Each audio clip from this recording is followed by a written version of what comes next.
Title IX and its effects on men's volleyball. When you think of college athletics, your mind probably goes straight to sports like football, basketball, soccer, and wrestling. These are sports that will bring in the most revenue for these colleges through broadcasting.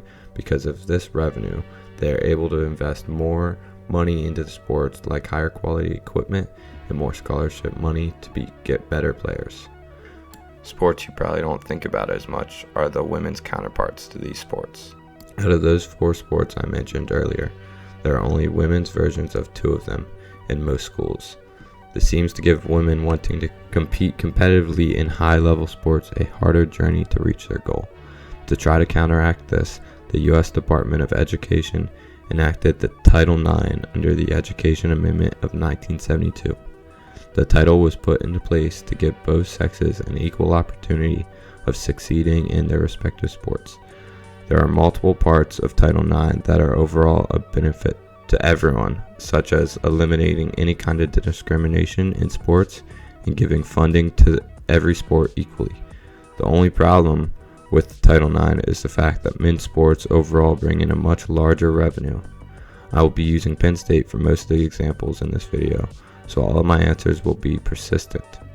The number I am about to give are not the same for every school. In 2018, Penn State's men's athletics brought in a revenue of over a whopping $103 million, while women's only brought in over $9 million. As you can see from those numbers, the large majority of expenses should go to the men's sports, but Title IX says that the financial aid scholarships are to be given to men and women equal to the percentage of intercollegiate students that go to the school. In Penn State, there are 16 men's sports and 15 women's sports, with a total of 540 intercollegiate male students and 426 intercollegiate female students. That means the percentage is 55.9% male and 44.1% female. That means that the male sports get 55.9% of the scholarship money available. This seems like it would be pretty fair, but colleges don't want to cut the funding of their big male sports like football and wrestling, so instead they cut the funding of male sports that aren't as popular.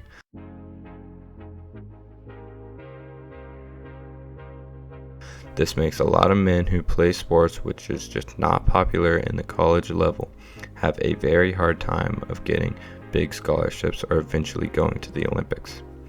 One of the main sports that is affected by Title IX is men's volleyball. It especially seems unfair when you look at college men's volleyball in depth more. If you just want to go off the numbers, there are only 26 Division I men's volleyball teams and 25 Division II. But for women's, there are 334 Division I and 64 Division II schools. As you can see, these numbers are very different and make it a lot harder for men wanting to pursue volleyball on an intercollegiate level. Even worse, for the few schools that do have Division I men's and women's volleyball, the vast majority of scholarships go to women. 4.5 full ride scholarships go to men, while 12 go to women. All of these numbers make most men have to go to D3 school. And if you look at the skill difference between D1 and D3, it is not nearly as large as other sports. Sure, the D1 players are better, but most of these D3 players are just a few steps away from D1. The only reason they aren't able to play D1 is because there's thousands of other men who are just as good, and if there were more teams, there would be more room for all of them. But it ends up being only the best of the best, or the people who are willing to pay the money. If a D1 school wants to introduce a men's volleyball team, they have to either cut the funding of one of their big profitable sports or have to have enough money to meet the right percentage of male to female funding, according to Title IX.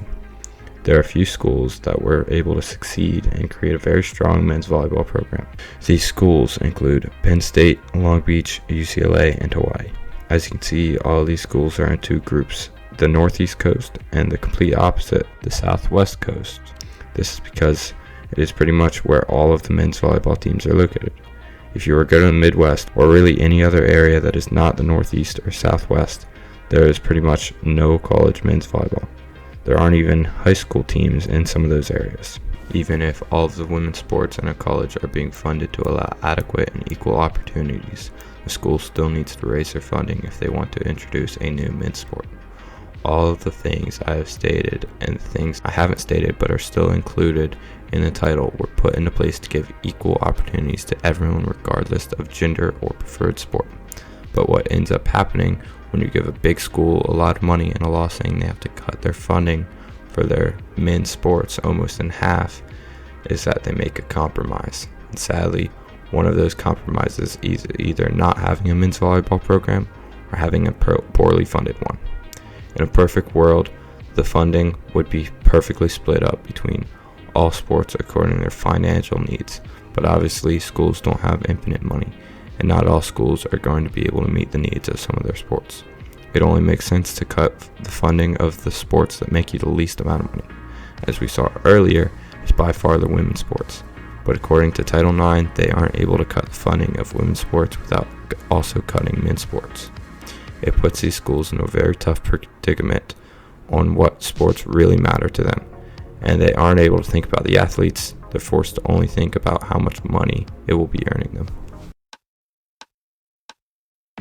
I interviewed 3 people who all play and are continuing their volleyball ambitions in college and already have. The first one is Joshua Deller, who went to Drexel University as a mechanical engineer. He played for their club volleyball team for 4 years. When I asked him how Title IX affected him, he told me how, because there are less schools available that are offering men's volleyball, he could not find a school with a Division III team and his academic requirements. And when I asked him what he thought of Title IX, he agreed that over the years it has done so many good things for women's sports, but it is flawed, and he wishes that for co-ed sports, the scholarships would be split evenly. Next, I interviewed Nathan Deller. He is going to attend Hobart and William Smith colleges for business, and he is going to be on their Division III volleyball team. When I asked him how Title IX is affecting him, he said it does not affect him because of his school of choice is D3, and D3 schools are not allowed to give out any scholarships based on athletics. And when I asked him if he agreed with Title IX, he said overall he does agree with the title's core. The final interview was with Jill Bender, who is going to be attending the University of New England to study marine science and play on their Division III women's volleyball team. When I asked how Title IX was affecting her, she told me how it allows her to attend her preferred school no matter what her gender is, and play her preferred sport and have it be well funded. And when I asked if she agreed with the title, she told me how she definitely agrees with it because it allows the expansion of women's sports, and without it she may not have been able to play. As you can see from what I have said in this video, Title IX is definitely overall a good thing for women, but it does negatively affect men's volleyball in particular. In my opinion, Title IX shouldn't be taken away, but I think there should be new minutes in it to allow more opportunities for men's volleyball. One possible way is for volleyball as a whole sport to split the funding down the middle between men and women. This would still give all women's sports adequate funding. It would just take some of the funding from big men's sports to slightly increase men's volleyball funding. Thank you for watching.